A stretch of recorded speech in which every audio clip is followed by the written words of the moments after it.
تاخذها الشايب.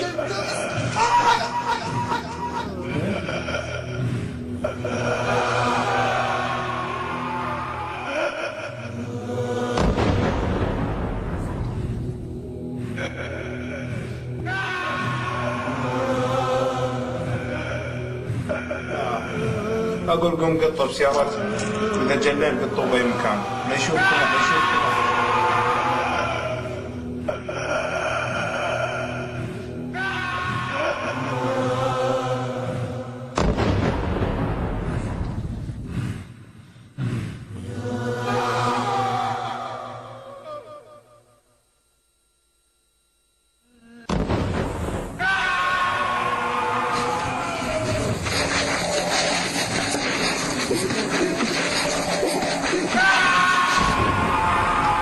مشاهدينا الكرام، السلام عليكم ورحمة الله وبركاته. أهلا ومرحبا بكم من جديد في هذه الحلقة المثيرة من برنامجكم الجانب المظلم. سر من الأسرار وعالم غريب الأطوار، مشط ومشاطة وسحر وخرافة تعلق بها الملايين من الرجال والنساء والفقراء والأغنياء. إنه عالم مخيف تنتكس فيه الفطرة وتضطرب فيه العلاقة بين الإنس والجان حتى تكون شرخا في التوحيد وخطرا على الأسرة والمجتمع. بادرت بالسجود على قدمه اليمنى وطرح قدمه اليسرى على رأسه، فكنت أجمع الجن هنا وأتفاهم معهم حول الخدمات التي يقدمونها وحول الخدمات التي أقدمها أنا لهم، يعني بهذه الطريقة يعني بعيد من الناس وبعيد من كل شيء. فماذا يخبئ لنا هذا العالم؟ لننتقل سويا إلى هذه الصفحات المظلمة.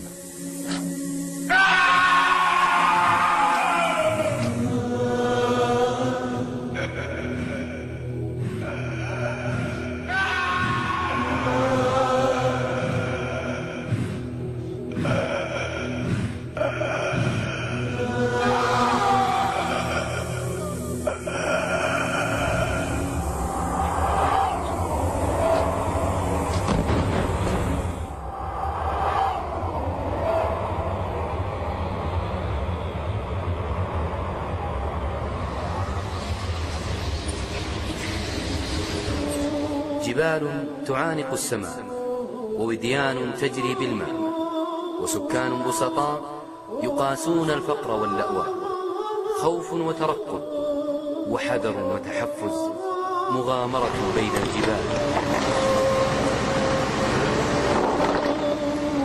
ووقوف مباشر على الأطلال. كانت هذه محطات رحلتنا إلى اليمن السعيد، مسرح أحداث هذه القصة. بعد دخولنا اليمن كانت وجهتنا إلى ريمة، المنطقة التي أطنب المؤرخون في ذكر جمالها الخلاب وجبالها الشاهقة. الناس في هذه المنطقة على بساطتهم وفطرتهم، وبقدر ما كان تفاجؤهم بقدومنا إليهم كان تسابقهم إلى الترحيب بنا وتنافسهم على ضيافتنا. وبعد أن أوصانا أهل المنطقة بتوخي الحذر واصطحاب الأسلحة النارية لتفادي أي مسيرنا إلى قرية قدرة حيث يقيم ضيفنا. كان بيننا وبين القرية سلسلة من الطرق الوعرة شديدة الانحدار معقدة التضاريس.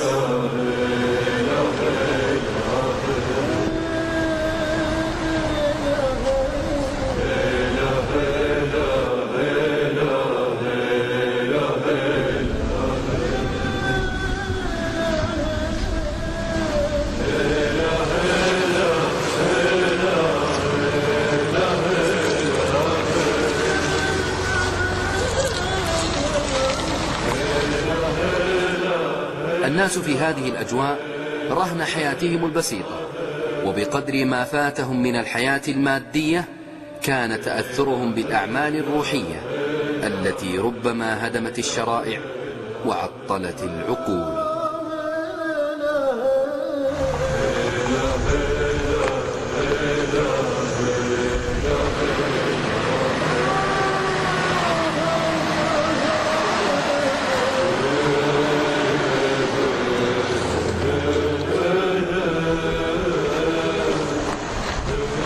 وبعد ساعات من السير وصلنا إلى هذه القرية النائية الصغيرة.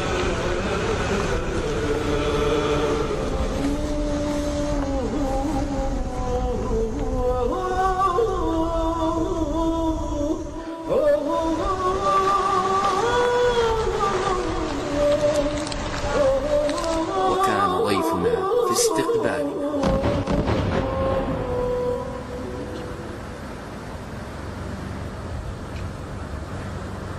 يا مرحبا يا أمير، أهلا ومرحبا، حياكم الله. وعليكم السلام. مرحبا يا برا. حياكم الله، أهلا وسهلا. كيف حالكم؟ حياكم الله. بارك الله فيك. مرحبا، شرفت المنطقة، حياكم الله. يسلمكم. أهلا وسهلا. أنا سعيد حقيقة بلقائك، ونيابة عن أسرة البرنامج أقدم لك الشكر على قبول الدعوة حياكم الله. واستضافتنا في هالمنطقة الجميلة محافظة ريمة. بلدكم أهلا وسهلا فيها. الله يسلمك ويبارك فيك يا أبو رفيع. حياكم الله. إيه، تفضلوا معنا. احنا حقيقة قبل ما ندخل القرية ودنا ناخذ جولة في هالمنطقة، حقيقة سحرتنا، حقيقة تستاهل التعب والطريق اللي مشينا. أهلا وسهلا، تفضل. ودنا ناخذ لنا جولة في المنطقة ثم بعد ذلك نبدأ إن شاء الله. مرحبا، تفضل. أي الله يسلمك.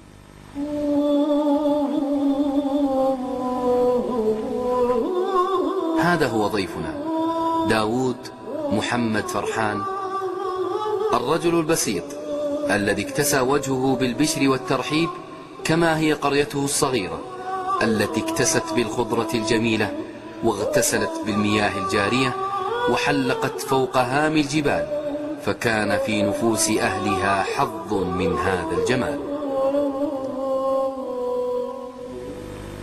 أبو رفيع، أعرف عنك أنك خضت رحلة طويلة في عالم السحر والشعوذة، وكنت فريسة للشيطان ثم عدت إلى الرحمن سبحانه. بودنا أن نبدأ رحلتنا في هذه المحافظة في ريمة. كيف كانت نشأتك وطفولتك؟ والله نشأتي وطفولتي صعبة كانت جدا منذ الصغر ومنذ قديم في العمر. كيف كانت النشأة؟ والله في أسرتك؟ كان الوالد مشعوذ، وكان الإصرار أنه يكون له بديل في شعوذة. فرست القضية علي أنه لازم أكون أنا بديله فكنت وعمري صغير حوالي 6 شهور. الوالد أخذ السحر والشعوذة هذه منين؟ نعم، هو أخذها ورثة وراثية، أسرة متوارثة العمل هذا. كان كبير سن ولا؟ نعم، كان كبير. نعم. وبعدين؟ وقعت معه، أنا كنت آخر المواليد. فجاء الدور علي أن أكون أنا البديل للوالد. أبو رفيع، هل صحيح ما يقال الآن السحرة إذا مات الواحد منهم تكون الشياطين تجعل أحد أقاربه أو أبنائه خليفة له أو وريث؟ نعم، وريث، يتوارثون الشر أبا عن جد، كل واحد يورث الآخر عنه هذه الشغلة. وهذا هو السبب الذي خلانا دخلنا في هذه الطريقة المظلمة. طيب الوالد كيف كانت أحواله؟ كانت أحواله زي ما أحوالي، زي ما عشت أنا عايشه، في نكد وضيق عيش وكآبة في الحياة وكره عند الناس ومشاكل كانت متواترة من كل الاتجاهات. طيب كيف كنت تشاهد أشياء معينة عليه؟ كان يمارس أشياء أمامكم في البيت؟ هي تأثرت الأسرة كلها متأثرة أصلا بالسحر هذا والشعوذة والكل من خلال ممارسته هو للعمل هذا. الأمر طبيعي يكون عندكم هو طبيعي كان عند الأسرة كلها. طيب الوالدة كانت راضية أيضا؟ ما ترضي الوالدة عن العمل هذا أبدا. ما كانت ترضى عن الوالد؟ ما كانت راضية عن الوالد. كم موقفها في البيت؟ كان موقفها موقف أي مكلف متزوجة طايعة على زوجها بس. من باب الطاعة فقط، ولا كان في عشرة برغبة وكل شيء، ما كان فيش الكلام. والحمد لله. وأنا كمان لحقته بنفس المطاف. كان الوالد له زيارات وإحياءات وطقوس؟ نعم. كل شيء من هالطقوس؟ كان يزور ابن علوان كل سنة. وشو ابن علوان هذا؟ هذا قبر في يفرس لأحد الصالحين، يقولوا أنه ابن علوان وكذا، ويقولون هو شيخ الجن وأنه متسيطر على كذا. كلام خزعبلات من حق الأولين. هذا ابن علوان في يفرس. فين؟ في يفرس، محافظة تعز. في تعز. نعم، في يفرس. وكان الوالد يروح له في أيام معينة ولا دائما؟ هو دائما كانت الزيارات تقع في شعبان. أي ليلة من شعبان؟ في ليلة 14، الشعبانية يسموها. شعبانية؟ نعم، ليلة 14 15. كيف تكون ليلة شعبانية؟ وش اللي يكون فيها؟ يجتمعون في هذا المكان كثير من المشعوذين والسحرة والكهنة والكل، على اساس انه يؤدوا خدمه معينه هناك يعني عند بن علوان، ويؤدون بعض القربات مثل النذور الشركيه، يذبحون لغير الله في هذا المكان. الوالد كم بقي؟ متى توفي؟ الوالد توفي عام 78. يعني كان عمرك وقتها؟ هو والله يعني ما عندي بالتحديد يعني وفاته، بس اخمن يعني كذا حدود يعني. هو جلست تقريباً. انا جلست بعد الوالد حوالي 3 سنوات ودخلت في المرحله حقه يعني حدود 10 سنوات تقريبا كان عمرك يوم لا، مات الوالد؟ يمكن كان عمري كذا 10 سنوات او اكثر من كذا. طيب الآن الوالد في غيره من الأسرة يعني كان يمارس السحر والشعوذة؟ يعني كان من قبل يعني ابوه جد يعني لا أبوه. لا بعد الوالد يعني؟ لا انا في أحد غيرك؟ انا. طيب الآن بعد ما مات الوالد انقطعت علاقة الشياطين بالبيت أو لا، كيف كان وضعك؟ بس أنا كيف كانت موجود. علاقتك فيهم؟ بس انا موجود، انا كنت أها. يعني كانت بيني وبينهم زي ما تقول مقابلات وعمليه خداع كانوا يخدعوني فيها يعني من قبل كذا، ما جاوني مره واحده كذا. يعني كنت تمارس السحر يوم مات الوالد؟ لا لا لسه يعني لسه ما كنت تعلمت السحر. طيب كيف كانت علاقتك في يعني ذيك المرحلة؟ كيف كنت تلتقي بالشياطين وتقول لي تفعل معهم الأشياء اللي تذكرها؟ كنت اتقابل مع يعني الجنس الثاني من الشياطين، هو الاناث يعني. إناث الشياطين؟ إناث الشياطين كنت أتقابل معهم يعني عن طريقة الخداع، إنهم يعني إنس، وإنهم من القرية من المعروف الذين نعرفهم، يعني كانوا يتلبسون بشخصيات معروفة في القرية. يعني أنت تقول إنك تقابل الإناث من الجن؟ نعم. كيف هذا؟ يعني هل ترى أجسام معينة أو صور أو أجسام وصور على أي شكل يعني؟ الشكل الذي أحصله في القرية أحصله هناك يعني متشبه، يعني متشبه متلبس يعني. وين كنت تلتقي معهم؟ كنت ألتقي معهم في بعض الأماكن الخالية يعني من السكان، خارج القرية. في بعض المناطق هذه يعني تجد خلا ما فيها سكان ولا فيها ناس قاعدين ولا راجعين، في بعض المغارات كمان موجودة، قد يمكن نصطحبكم إليها وتشاهدونها مثلا. والله طيب إنك يعني تسحبنا لبعض الأماكن هذه اللي خارج طيب ما عندي مانع، تفضلوا طيب. نروح نزورها، وقد تكون فرصة أن أنتم كمان تتعرفون على أماكن يختلوا بها طيب. مثل هذول الناس. طيب ما كان في وقتها عندك أعمال سحر شعوذة معينة؟ لسه ما كنت دخلت في هذه طيب بعد المرحلة هل كنت يعني ترى الشياطين تحضرهم بهذه الطريقة اللي وصفتها لك يعني بتشبهات وتلبسات يعني. علاقات؟ أيوة علاقات غرامية كانت كذا، زي ما تكون علاقات بين أي أشخاص يعني معروف. ذكرت لي موقف رهيب حصل لك في الأماكن المهجورة هذه الخارج القرية. نعم. الدابة اللي ركبتها وحصل لك أشياء غريبة، اذكر لي هالموقف. هذا كان وقت متأخر من الليل، وأنا واجي من بعض العزل المجاورة في الليل، فتحصلت على الدابة هذه في الوادي. فظنيت انه احد الشباب جاء بالدابة هذه على اساس انه دخل يسوي حاجة في البيت المجاور للطريق. كيف كانت الدابة؟ الدابة بيضاء يعني مزينة، يعني عليها فراش وعلى كل شيء يعني. فقلت اريد اصلح مكيدة للشاب الذي جاء بالدابة. اشبه مالها ايش يعني؟ الدابة هذه مثل ايش يعني؟ دابة حمارة. ايوه حمارة بس مرتفعة كذا وبعدين اخذتها قلت اصلح مكيدة لصاحب للولد اللي جابها. اللي جاب انت اصلا شاب جيتك للمكان؟ هو كان يعني بسبب العلاقات اللي كانت متعلقة بيني وبين نعم مع بين الشياطين. نعم ايوه. وكنت تظن ان هذا جاي لهم يعني؟ كنت اظن انه جاء الى البيت المجاور للطريق. جميل. بعدين حصلت الدابة في الطريق. فقلت هذه فرصة افعل مكيدة للولد اللي جاء بالدابة هذه. تاخذ دابته. عاد يصير على دابة يروح برجله. طيب. وانا اتصل فيها البيت. طيب. اخذتها مسافة يعني وانا طالع في هذا المكان. شوف قدامك. ايوه. مكان صعب انك تطلع فيه مثلا، تطلع الدابة وانت فوقها وكذا. مكان مرتفع يعني. ايوه يعني كذا ما رضيت تطلع، وانا ضربتها بالعصا الضربة الأولى وهي جابت هزة كذا تحركت. ضربت الضربة الثانية وهي لفتت علي تقول أتحسبني دابة تضربني بالعصا. تتكلم كذا. تتكلمت هي. ايوه تكلمت الدابة. فأنا ضربت الضربة الثانية انخبطت في الأرض يعني ضاعت من تحتي كيف ما عاد شفتها؟ يعني العقل انحرف. لا خلاص ما شفتها. وبعدين؟ هذا الضربة الثالثة ما شفتها. وبعدين؟ خلاص انحرف عقلي من هناك، ما عاد دريت. روحت البيت فمسكوني بعض الناس تعاونوا مع الوالدة، مسكوني كذا وقيدوني بالحديد ووضعوني في مكان مقفل في البيت. وش الاشياء اللي كنت تشعر فيها بعد ما حصل لك الموقف مع الدابة؟ والله كانت تجيني حاجات غريبة يعني، كانوا يدوني اكل يعني مش موجود في البيت يعني. الشياطين كانت تاتيني بلحم، تاتيني تجيب لك اكل؟ نعم. شنو على كنا؟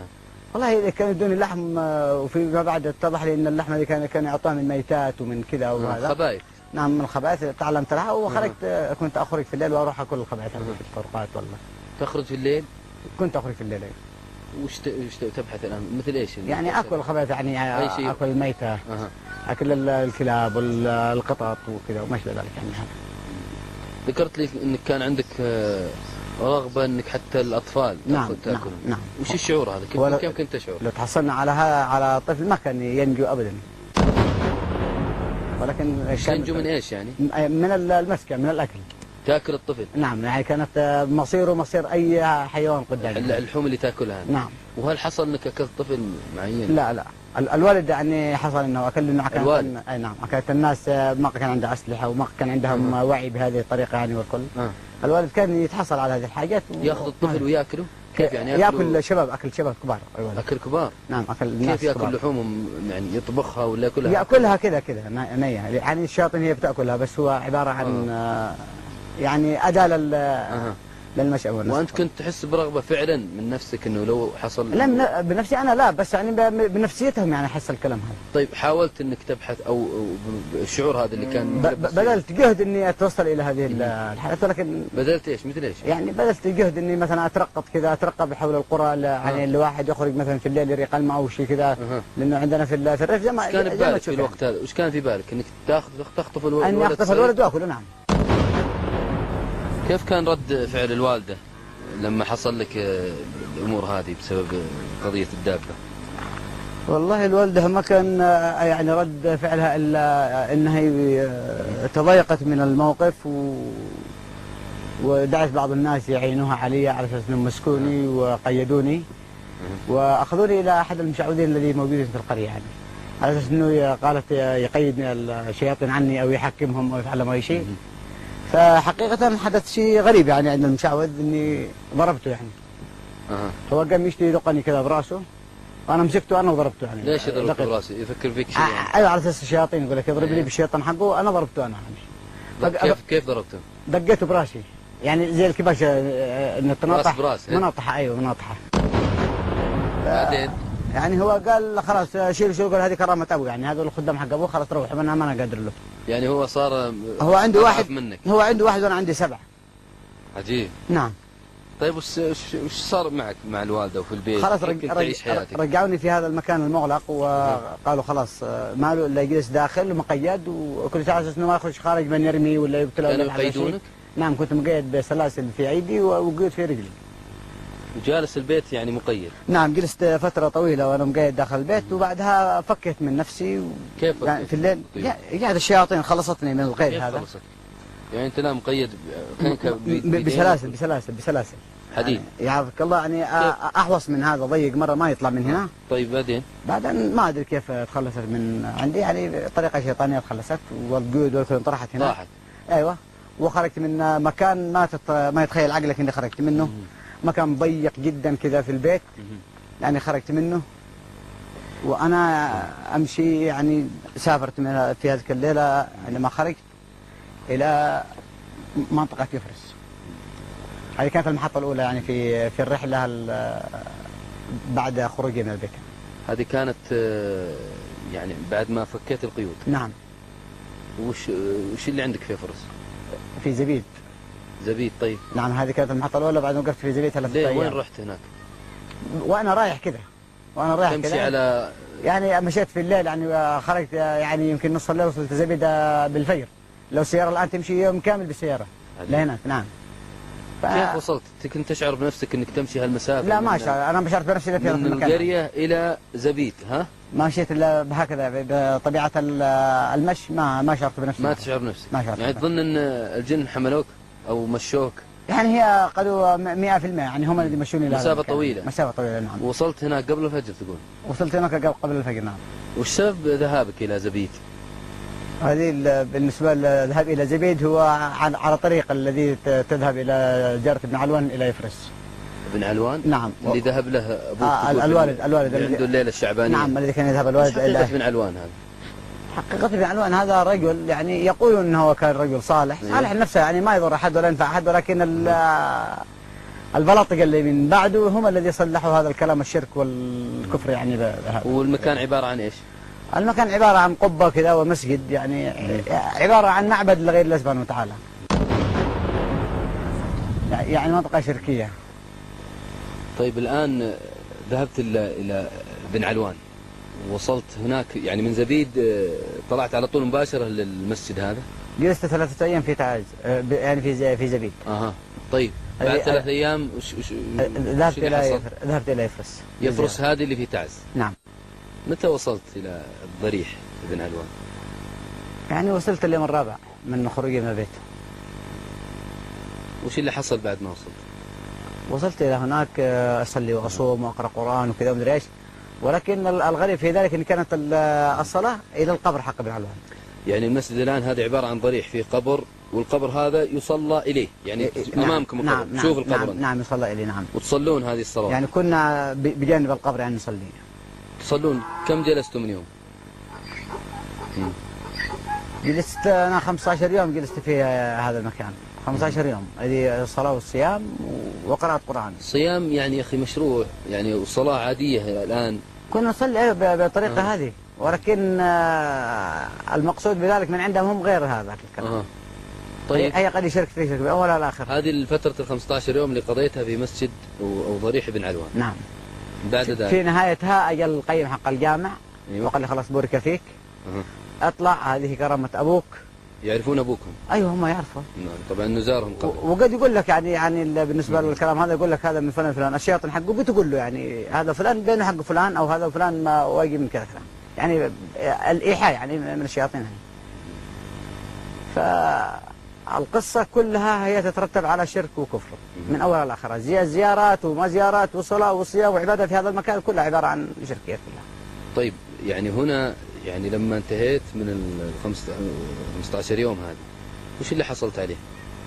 وش الاشياء اللي حصلت على الاجازه منهم بعمل الشعوذه، وشرطوا علي الزياره في كل عام ازور هذا المكان. نعم ازور يعني في كل سنه، وادي راسي من الغنم يذبح هناك، يعني من جيز الناس هذه تجيب كلها. وش قصه المسباح والكتاب هذه المسبحه والكتاب والخاتم هذا كان حق الوالد، يعني كاداه خداع، يعني بالنسبه للمسبحه، وضرب زي ما يقول ضرب الرمل. يعني بعد الرحله لبن علوان وش اللي صار؟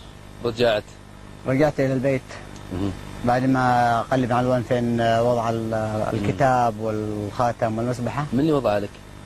هو الوالد تركها بعد ما مات. يعني الوالد أخذتها وطرحتها في المكان هذا عندكم في البيت؟ أيوة، وضيعتها بطين على أساس إنه ما حد يدري عليها. كانت تتمنى وهي تموت قبل أن يعني أخذتها عند الوالد. أيوة يصير لي هذا الكلام. واللي أخبرك بموقعها الآن؟ الذي هناك في عند زيارة بن علوان. نعم. قال لي أمر لي بالمكان وروح. قلت الوالدة لازم أفك المكان هذا.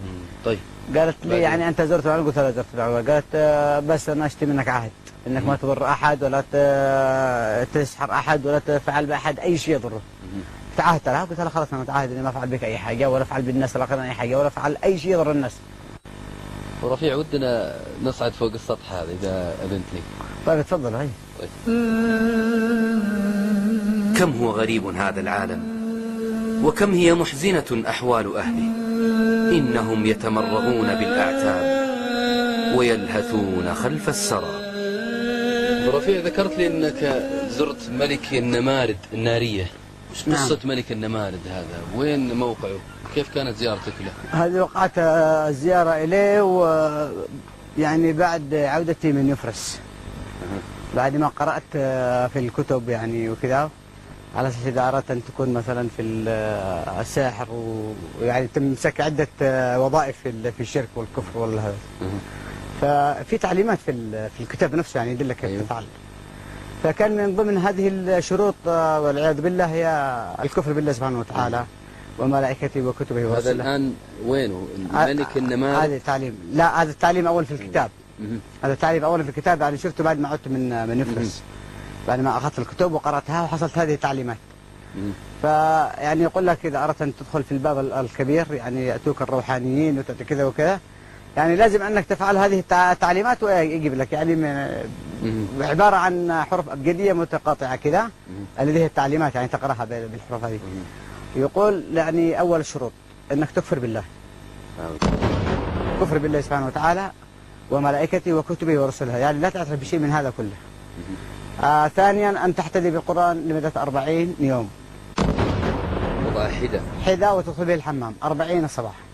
ولا تغتسل من جنابه ولا تطهر من نجاسة مهما كبرت ومهما خبثت، لا يمكن.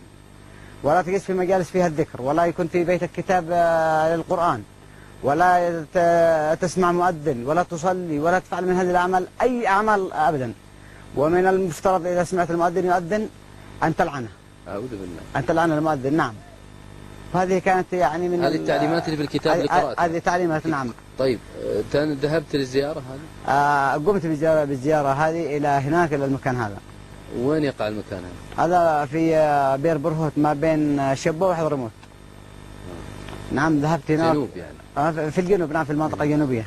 ذهبت أنا وبعض الجزائريين الذين كانوا زاروا من قبل والذي زاروا في نفس السنة. كم معك مجموعة من الأشخاص؟ كنا مجموعة، نعم. وش اللي حصل في الزيارة؟ وقد كنت فيها تعليمات، مثلا يقول لك تقابل في البداية مثلا وحوش تتقافز عليك، ولكن لا تخاف، فيها خيالية، يعني عبارة عن خيالية. رأيت الوحوش هذه؟ نعم رأيتها في بداية الوادي، واحنا داخلين في الوادي المضيق هذا الذي يطلع على المغار.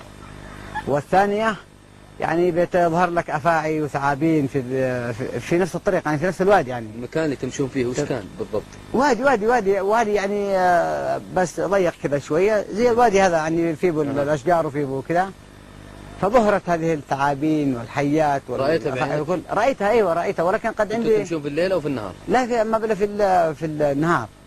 يعني بدري، مش في النهار، يعني اسمه لأنه بكر علينا الفجر واحنا داخلين في الوادي، لأنه نشرف في الليل ممتاز. كنا ذيك الأيام قطع، ما كان في وحدة، ما كان في أمان ما بين الجنوب والشمال. طيب الآن دخلت الوادي، قلت لي رأيت الوحوش هذه. نعم، كيف كان نعم، شكل نعم. الوحوش هذه؟ يعني وحوش، أعوذ بالله، يعني كان الوحش يفك فمه، بتدخل داخل فمه، الدم يقطر من أنيابه، يعني كذا. نعم، يعني تراها يعني صور خيالات ولا صور مرعبة. صور أمامك تراها. تمام. تمشي بس امشي ما تخافش منها، أقول لك هي خيالية، يعني قد في عندك تعليمات أصلا لا تخاف، يعني إذا خفت خلاص طار عقلك، يعني قلت. هم أعطوكم تعليمات قبل أنك يعني مكتوبة في الكتاب يا أخي. مكتوبة في الكتاب هي. يقول لك تمشي ولا تلتفت لهذا؟ لا تلتفت ولا تفكر فيها ابدا، امشي. طيب. بس مشينا من الثعابين والكل، بعدين يقول لك يعني المرحله الثالثه تتفجر براكين سائله. براكين من الجبل تسقط عليك زي السيول السائله كذا، حمراء زي الدم كذا، تتفجر. رأيتها أنت؟ يعني كنت اراها وكنت اقول انها بتطمسني دحين، كل ما مشيت كل ما تفرق من قدامي، ما تجي عليها. يعني عباره عن خيال، يعني ارهاب، زي الضباب. شفت الضباب؟ يعني عباره عن ضباب يعني. طيب ما في، يعني ما هي حقيقه. ايش كان شعورك وقتها؟ كنت في بعض الحالات اخاف يعني، وبعدين اتذكر ان انا قرات في الكتاب يعني اني خيال يعني، وخلاص وامشي يعني. كان في ثقة اني ما تضرني يعني. طيب. فلما تقربنا من الغار يعني بمسافه يعني. الغار هذا هو اللي كان فيه الملك؟ هو ملك النمارده موجود في الغار هذا، يعني قريب من البئر يعني. هم قالوا لكم انكم تزورونه وامامكم الاشياء هذه؟ نعم. طيب. فعندما قربت انا من المكان هذا اني زادت الوحشه والرعب في جسدي. زاد الخوف عندي، خفت كثير. فكلما اقتربنا كلما زادت الوحشه. فسمعت اصوات، يعني اصوات مختلطه، اصوات كلاب، اصوات نهيقه الحمراء، اصوات بني ادم مختلطه مع بعضها ممزوج يعني. فحقيقه ارتعبت انا، وقفت في مكاني ما عاد استطعت اني امشي. قلت لهم انا برجع ارجع. انت خواف؟ قلت لهم خوف، خلوا لي حل، انا خواف. يعني ما انا داخلي. فمن الله سبحانه وتعالى، وما زال الله سبحانه وتعالى ما زال يعني يمن علي حتى لحد الان يعني بالرحمه، انه رحمني في ذلك الوقت، وتذكرت آية الكرسي التي كانت الوالدة تقراها علي. وبعدين قرأت هذه الآية، والحمد لله. يا أخي ما لقيت تعبنا احنا مسنبين. طيب تفضل. فقرأت هذه الآية وما أشعر بنفسي إلا وأنا خارج الوادي، يعني ما شعرت بنفسي إلا وأنا خارج الوادي هذا. خرجت بسلامة والحمد لله، ما أصل المكان هذا. فعدت إلى البلاد. بعد هذا كله عدت إلى البلاد، ومنها انطلقنا إلى سافرت السعودية. بعد هذا كله سافرت السعودية، يعني ما مارس أي عمل بعد هذا العمل كله إلا بعد عودتي يعني من هنا في السعودية. الأشياء اللي ذكرتها لي، الشروط اللي لابد أنك تفعل كذا وتكفر وأنك تسب الأذان وأنك تجعل المصحف حذاء، يعني كلها ما مارستها؟ كلها مارستها. نسأل من الله العفو والعافية. والصلوات هل كان يعني في شيء يعني كان في صلوات تصلى للشياطين أو يتقرب بها إليهم مثلا؟ هذا ضروري. أذكار معينة، توسلات، هذا ضروري. هذه كل شيء عن أحوال الشرك اللي يعيشها الناس في هالعالم المظلم. هذه كانت عبارة عن تقرب إلى الشيطان بهذه العبادات وبهذه الصلوات. وش الفائدة منها؟ عبادة للشيطان كفر بالله سبحانه وتعالى. لأنه يقول لك بقدر ما تطيعني أطيعك، أو بقدر ما تيسر الله سبحانه وتعالى يعني أنفعك أو ألبي لك طلبيتك وأكون معك. سبق أنك يعني صليت وسجدت يعني قبل التوبة؟ لا قبل، يعني صليت لهؤلاء الشياطين. لا نعم، صليت عدة مرات، وفي كل عملي كنت أصلي ركعتين. أثناء الفترة اللي استمرت فيها كلها في المعصية كنت دائما أصلي بهذه الطريقة. طيب هل ترى الشياطين إذا صليت بنية أنك تصلي لهم وتسجد لهم، هل كنت تراهم يكون نعم. بينك وبينهم شيء؟ نعم. مثل إيش يعني؟ يعني أراه متلبس يعني. وش الصورة اللي كنت تراها؟ بعدة شخصيات يعني متلبسها. قد يكون بعض الأوقات يعني يأتي بثياب بيضاء ولحية بيضاء ومتغطي بها كذا وكأنه يعني روحاني وكأنه شيء من هذا، يعني كلها تلبسات وتشبهات فقط، ولكن حقيقتها شيطانية من أولها لآخرها. ذكرت لي سابقا انك كنت ربما انك تسجد ويضع الشيطان رجل على رأسك او كذا. هذا مع وضع الصليب. مع العودة إلى يفرس في أول زيارة بعد الزيارة الأولى يعني. اي نعم. ايش اللي كان فيها؟ هيك جيت لهناك وبعدين سألني هل سرت إلى البرهوت؟ قلت له نعم سرت ولكن لم أتوصل إلى المكان. فشرحت له القصة إني ما وصلت المكان هذا. قال لي بس المطلوب إنك تدي لنا الآن رأس من الغنم يكون ذكر مقروط على الحليب ويكون أسود على شعره. بشروط يعني؟ يعني شروطه يعني كذا ملبسة. يذبح وأنا أخلي النمرود نفسه يحضر رهينة. عجيب. نعم إلا المكان حقه. النمرود هذا إيش؟ يعني الشيطان شيخ الشياطين. شيطان كبير يعني. الشيخ يعني الذي بيده الأمر للآخرين. خدام يعني. خدام حقه. طيب. فنفذت الطلبية، رجعت للبلاد وبحثت على هذا الرأس من الغنم وتحصلت عليه وشريته ورحت. طيب. وديته لهناك. فبعدها جلس الرجال يهدي ويقرأ بعض الحق والطلاسم والأسماء. فقال لي يلا تهيأ قم إلى الصلاة. دخلت في مكان لحالي، أجي معي رجل على وقار وشخصية وهذا يعني جالس على الكرسي. رأيته بعينك؟ رأيته بعيني. هو إنس ولا جان؟ أتكلم معه بس يهتز وكذا يزحر زي الثور، ما يتكلم كلام. هذا جان؟ أيوه. فقال لي يا سيد، قال لي خلاص لا أتكلم ولا أي حاجة. هذا هو النمرود هذا هو الذي وضع الصليب في ظهري. فبادرت بالسجود على قدمه اليمنى وطرح قدمه اليسرى على رأسي. هو قدمه اليسرى على رأسي. وفي الركعة الثانية وضعت ناصيتي على قدمه اليسرى ووضع قدمه الأيمن على رأسي. يعني كأني فهمت منك أن الساحر ما يقف عند درجة معينة، يطلب أنه يترقى في الشر والضلال، يصبح زعيم، يصبح كبير، يصبح يعني له سلطة أقوى وقوة أكبر. هذه طريقة عند المشعوذين والكهنة كلهم. يقول لك بدل ما أنا في حاجة ما مشيلش منها حاجة، لازم أخذ لي حاجة أدخل لي منها مكاسب وكذا، ويظن أنه سيستفيد منها وهو خاسر في الدنيا والآخرة. تقوى قدرته الله المستعان. يعني خسارة في الدنيا والآخرة. الله المستعان. هذه القصة يعني بتفاصيلها التي حدثت، ونسأل من الله الهداية والعفو والعافية للجميع إن شاء الله. دعوتكم لنا بالتوفيق. هكذا بدأ ضيفنا رحلة الشقاء، سحر وضلال، نصب واحتيال، لم تمنعها أعتاب قريته الصغيرة من تعدي الحدود وتخطي الحواجز لتتسع دائرتها إلى أماكن بعيدة.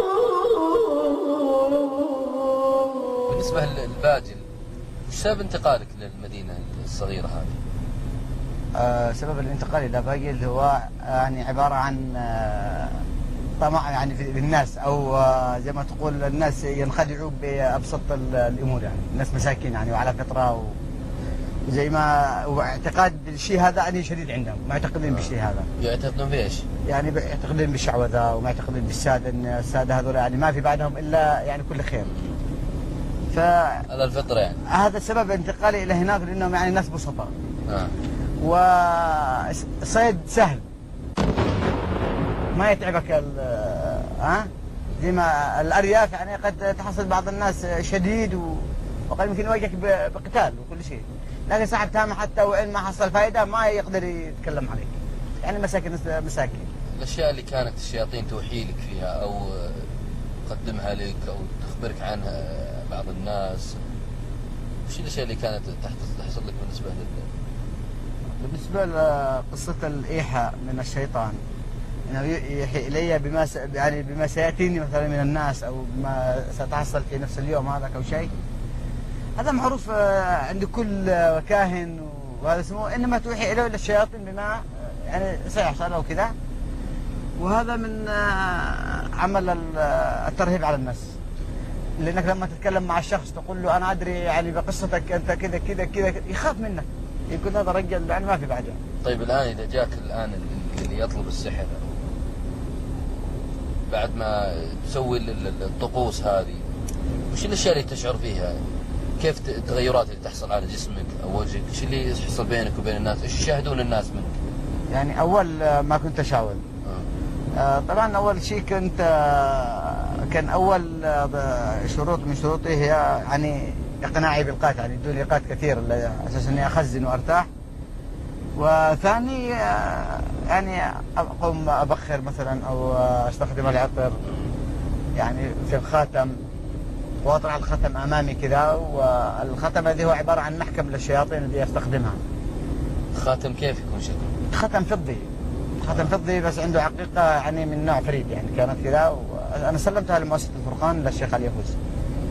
و يعني اقوم بعد هذا يعني استرهاب، نوعيه استرهاب للناس كذا، اخلي الختم مثلا في وقت ما توصل الكرامه كما ازعم على الناس، الختم يأشر كذا، خلص تتغير ملامحي، يعني تتغير شخصيتي، عيوني تحمر كذا وتنتفخ، تتورم عيوني كذا وشخصيتي تتلون، ويجيني زي الارتعاش كذا في الجسد، يشوفوني الناس عند ارتعاش، الكل في الديوان يسكت ما عاد يتكلم، يخافون يعني خلاص ما حد يتكلم، السيد جاءت كرامته يعني. يصدقون كلهم يعني؟ نعم الكل يصدق يعني ويخافون في نفس الوقت. نقوم بالالقاء من هذا، نقول لهم خلاص الكرامه جاءت يلا يتجهز المريض، وانا ادخل الحمام متوضي مثل برجع اصلي ركعتين. صلي صلاه يعني؟ يعني اخدعهم خدعه ان انا اصلي لله سبحانه وتعالى، وهي عباده للشيطان. يعني كالتوسل الى الشيطان يعني باعانتي على العمل هذا. لانه ما اعمل لك اي مساعده الا بعد ما تقدم له خدمه. بعدين بعد الصلاه هذه؟ بعد ما اصلي الركعتين هذه واقعد رافع ايدي كذا واني ادعي وكذا، يعني يرتعش جسمي كذا، يشوف جسمي يرتعش كامل، وهو يعني في حاله تلبيس الشيطان، ذيك الساعه يتلبسني الشيطان. ايوه. فاقوم يعني اخلع الثياب الذي القميص والفنيله، اخلي عليها معوز كذا او فوطه بس اتحزم عليها على اساس تبين بطني قدام الناس، واطلع الجنبيه والعب الجنبيه بيدي كذا، يعني عمليه استرهاب للناس وتخويف. طيب التوسلات، يعني عالم السحر يعني معروف بقضيه التوسل والاستعانه بالشياطين ودعائهم، ايش الاشياء اللي كنت تقولها وكيف يعني تحضر الشياطين وتستعين بهم وتناديهم؟ يعني في البدايه اوهمهم اني ادعو الله سبحانه وتعالى، يا الله يا كذا يعني اغيثنا واعيننا ومن هذه الادعاء، وفي الاخير يعني تدريجيا كذا ادخل الحق بالباطل. طيب الان بالنسبه للترس او القرد الشيطاني هذا، وش دخلوا في الجنبيه والطعن بالجنبيه هذا قلت لك من باب الاسترهاب على الناس، مثلا استرهب الناس، اخوفهم وكذا بالجنبيه وطريقه الخدعه بالكرامه وبالترس هذا. مثلا اقوم مثلا اطلع الجنبيه يعني كذا، امسك الجنبيه بيدي، اقعد الاعبها كذا وادبسها في يعني على هذه الطريقه، يعني يقولون عدد الترس لسه ما وقف عليها، الاعبها اقلبها، اخدعهم خدعه بس يعني كذا، ان الكرامه تجي الى الجنبيه، عندما توقف في راس الجنبيه خلاص اقوم اطعن. وهي واقفه تكون على الارض ولا معلقه؟ لا ما بيدي كذا، امسكها كذا ايوه، واركزها كذا واقلبها كذا واهزها. طيب. وفي الاخير اسويها كذا اتمريا بها. في الاخير اقول لهم يعني اذا كانت بعض الاوقات اذا المراه فيها الدوره الشهريه ولا كذا، يعني ما يجيني القرد الشيطاني هذا ما يجي. فاقول لهم المراه فيها الدوره الشهريه، عجيب. نعم. يقولون ليش؟ أقول لهم فيها الدورة الشهرية. وفعلا يكون فيها الدورة؟ قد ينكر الرجل وكذا، وفي الأخير المخلف تقول له بالنصر. عجيب. حتى لو جاءت من البيت ما هيش فيها الدورة الشهرية وأمشرت فيها في الطريق، أو حتى في نفس اللحظة هذيك تقول لهم الآن جاتني أو جاتني وأنا أمشي في الطريق. فيروحون يخافون. وش السبب انه الشيطان او هذا ما يحضر اذا كانت المرأة فيها؟ هو عبارة عن تلاعب يعني. تلاعب. ايوه. يعني الشيء قلت لك المخيف من هذا كله ان الشيطان يعطيك حاجات تسترهب بها الناس ما يتوقعوها. شو شيء غريب. يعني ايوه، يقول انك تعلم الغيب. وهذا شيء خطير جدا في قصة السحرة والمشعوذين. معروف. حاجة يعني قصة غريبة جدا يعني. طيب الان لعبت الجنبية وبعدين؟ بعدين الجنبية الان تكون معك في يدي كذا على النحو هذا. عندما مثلا اريد اطعن، خلاص قد تثبت القرد الشيطاني هذا مثلا كيف يجيك؟ كيف الشيطان؟ قلت الشيطان هذا تشوفه انت؟ يعني عبارة يعني يجي زي هذا يجي بس عنده يعني زي الايدي والارجل يمسكني من هنا بالايدي. ايوه شوفه انا. شوفه. نعم. شكله كيف؟ ويمسكني من تحت. يعني شكله كذا عبارة عن درع وقائي يعني. فيتمسك. اقصد شكله صورته هو زي القرد. هو صورة الحيوان هذا. صورته يعني يجي كزي حيوان كذا، بس يعني ما تستطيع انك تحلل شخصيته يعني كيف تكون بهذا الطريقة. تحس في جسمها. يعني ما اشعر انه يمسكني، بس اشوفه. نعم. اشوفه يعني انا طيب. تماما يعني. كيف يكون يمسك فيه؟ يعني يمسكني من هنا وهنا، يعني يكون مغطي لي المكان هذا كامل، يعني محل الضرب بالجنبية. طيب ماشي. طيب انا امسك الجنبية كذا، اشيلها كذا الى الهواء بايدي الثنتين واضرب بها. تضربها وين؟ يعني ادخلها في ظهر الدرع هذا، في الدرع هذا نفسه، في القرد هذا نفسه. ايوه. يعني الناس يتخيلوا انها تدخل في بطن. تدخل الجنبية في بطن. انا لما مثلا ادخلها كذا افلت لها، اتركها. يعني تكون كذا واقفة وهي في بطني وايدي مرفوعات كذا وهي لحالها مطرحة كذا. واقفة. نعم. وعبارة اني طرحتها يعني في شيء خشبي او يعني من الحاجات اللي تمسك. يعني تكون ماسكة. ايوه. الناس ايش يشوفون الناس؟ الناس يشوفوني داخل كرشة. يعني كأنه داخل. ايوه تعمية. فصح يعني جاءت في قصة موسى وسحرة فرعون. فاسترهبوا اعين الناس. التخيل يعني. ايوه يعني استرهاب. تخيلوا اليه وسحروا اعين الناس فظنوا من سحر منها تسعى. وهذا يتخيلوا لهم من السحر انها داخل الكرش، انها داخل بطنهم. طيب. وهذه قصة المشعوذين يعني. طيب كيف؟ طيب الان تدخل جنبية ولا واحدة ولا اثنتين؟ يعني كيف الطريقة؟ هو يعني قلت لك المريض اذا كان معه مرافقين او المريض نفسه يعني عاد فيه شيء حلقة كذا حاذق او عنده شطارة يشوفك انك عمي عليه وانك تفعل كذا. طبعا انا اعرف القصه هذه عن طريق الشياطين اللي عندي. يخبرونك ان هذا يقول الرجال لازم تسترهب اكثر، يعني لازم تستخدم حاجه ترهبهم اكثر. طيب. يعني يكون عنده جنبي هو او مع احد الحاضرين. الجنبي حقي بيدي واروح اطلع جنبيه ثانيه كذا وادق بها الثنتين، يعني كل واحده بيد كذا وادخلان وافلت لان زي ما فلت كذا الاولى كذا. وتكون في جسمك يعني. ايوه يعني يشوفون انها في جسم. ايوه. وهي تحت الدرع هذا. تحت هذا القرد. ايوه تحته كذا. طيب. مغطيه. واتركها كذا وهي واقفه واقوم احركها، مثلا احرك هذه الجنبيه من هنا وهذه الجنبيه من هنا، كل واحده تلحش في الثانيه يسمعوا لها صوت يطلع لها. يقول لك الرجال يعني خلاص ايش يعني ما تؤمن بعد هذا، يقول لك خلاص. الجنبيتين بيكونون ثابتات يشوفونها الناس وهي ثابته. ايوه ثابته طبعا ثابته. طيب. اقول له يلا اخرجها، يلا طلعها انت، خليها هو الرجل هذا نفسه هذه في وشك. اقول له اطلعها انت بيدك، لازم تطلعها مني. يمسك بالقرن هذا يشد عليها ما يدري، قاعد ينتزع القرن هذا وينكسر وهي ما تطلع. ايش اللي يمسكها؟ هي ممسوكه اصلا بالشيطان، ممسوكه هو ما يقدر ينفع. فاقول له خلاص دحين لما تقول خلاص يعني ما اعذر اني يسامحني يا سيدنا وكذا ويخبط فيني على اساس اني ايش اسامحه. احوال مؤسفه يعيشها هؤلاء البسطاء الذين كانوا بالامس ضحيه للجهل والتخلف، فاصبحوا اليوم يتقلبون على صفيح المس والجنون.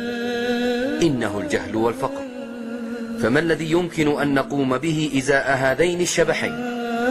الشيخ حسن الزومي يحدثنا عن هذه القضية فيقول: بسم الله الرحمن الرحيم، الحمد لله والصلاة والسلام على رسول الله وعلى آله وصحبه ومن اهتدى بهداه. أما بعد، تعتبر قضية السحر من أخطر المسائل التي تؤثر على المجتمع الإسلامي، ولذلك جاء الإسلام بمحاربتها وتحريمها ويمكنني أن أنطلق في التعليق على هذه القضية من قول الله جل وعلا: أفمن كان على بينة من ربه كمن زين له سوء عمله واتبعوا أهواءهم. البينة أيها الإخوة الكرام هي الإيمان، وهي العلم، وهي الهدى والفقه في الدين والحكمة، وبهذه الأمور تكون مواجهة السحر والسحرة. ومن هنا فإن المؤسسات الدعوية والإسلامية تقوم بدور كبير، وخصوصا في بلادنا اليمن، في مواجهة هذه الظاهرة وفي التصدي لها، وذلك عبر بيان المعارف الإسلامية والمعاني الإيمانية، وتعميق هذه المعارف والمعاني في نفوس الناس، وتحذيرهم من الشرك والشعوذة والسحر والكهانة والدجل ونحوها من الأمور. ونحن في كوننا نمثل مؤسسة الفرقان الخيرية، إحدى المؤسسات العاملة في اليمن، فإن هذه المؤسسة تقوم مشكورة بالدعوة إلى الله عز وجل وبالتعريف وبالعلم، وذلك في المدن والقرى والأرياف، وكان من نتائجها وثمراتها هذا الجهد الكبير وهؤلاء التائبون من السحرة والمشعوذين. وهذا الأخ الذي يظهر في هذا البرنامج ما هو إلا نموذج لغيره من النماذج الكثيرة التي هداها الله سبحانه وتعالى بفضل العلم والتعريف والبيان. أسأل الله أن يوفق الجميع لما يحب ويرضى. أحقا هذا؟ أيعقل أن يطلب الرزق والنفع من الفقير المعدوم ويترك الله الحي القيوم؟ ويتعلمون ما يضرهم ولا ينفعهم، ولقد علموا لمن اشتراه ما له في الآخرة من خلاق، ولبئس ما شروا به أنفسهم لو كانوا يعلمون. لم تنتهي رحلتنا مع ضيفنا، فلا زال أمامنا الكثير من الفصول الرهيبة في هذه الرحلة العجيبة. في الحلقة القادمة من عالم السحر والشعوذة نصحبكم إلى عمق القضية، مواقع رهيبة تنطق بالحقيقة. ما الذي كان يفعله ضيفنا في هذه المغارة؟ ما قصة ختم الصليب على ظهره؟ هذه الجروح الغائرة بقيت شاهدة على محاولات سوداء، أحداث ساخنة بعد التوبة والهداية في ملحمة الصراع مع الشياطين، ومشاهد أخرى مثيرة. فانتظرونا